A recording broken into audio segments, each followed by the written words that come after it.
സംസ്ഥാന സ്കൂൾ കലോത്സവത്തിൽ ഏറ്റവും കൂടുതൽ പോയിന്റ് നേടുന്ന ജില്ലയ്ക്കുള്ള സമ്മാനം മനോഹരമായ സ്വർണ്ണക്കപ്പാണ്.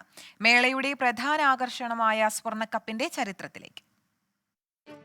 1985 കലോത്സവത്തിന്റെ രജത ജൂബിലി ആഘോഷം എറണാകുളം ദർബാർ ഹാളിൽ. പദ്യപാരായണത്തിനും കവിതാരചനയ്ക്കും അക്ഷരശ്ലോകത്തിനും ജഡ്ജായി എത്തിയത് പ്രശസ്ത കവി വൈലോപ്പിള്ളി ശ്രീധരമേനോൻ. തൊട്ടടുത്തുള്ള മഹാരാജ സ്കൂൾ ഗ്രൗണ്ടിൽ നെഹ്റു സ്വർണ്ണക്കപ്പിനായുള്ള അന്താരാഷ്ട്ര ഫുട്ബോൾ ടൂർണമെന്റ്. പന്ത് കളിക്കുന്നവർക്ക് സ്വർണം കിട്ടുമ്പോൾ കലോത്സവ ചാമ്പ്യന്മാർക്കും ഒരു സ്വർണ്ണക്കപ്പ് വേണമെന്നായി കവി. വിദ്യാഭ്യാസ മന്ത്രി ടി.എം. ജേക്കബിനോട് ഇക്കാര്യം പറഞ്ഞു. അടുത്ത വർഷത്തെ കലോത്സവത്തിൽ കപ്പ് ഏർപ്പെടുത്തുമെന്ന് മന്ത്രിയുടെ ഉറപ്പ്.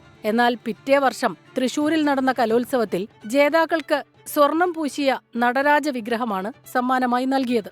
പിന്നീടുള്ള വർഷം സ്വർണ്ണക്കപ്പിനുള്ള പണം പലരിൽ നിന്നായി പിരിച്ചെടുത്തു. ചിത്രകാരൻ ചിറയിൻകീഴ് ശ്രീകണ്ഠൻ നായർ ഒറ്റ ദിവസം കൊണ്ട് കപ്പ് രൂപകൽപ്പന ചെയ്തു. 2.25 ലക്ഷം രൂപ ചെലവിൽ 117.5 പവൻ ഉപയോഗിച്ച് 5 പേർ ചേർന്ന് 1.5 മാസം കൊണ്ട് പണി പൂർത്തിയാക്കി.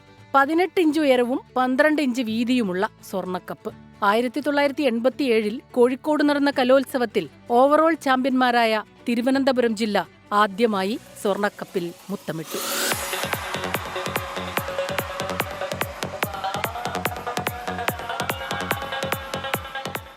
Research desk 24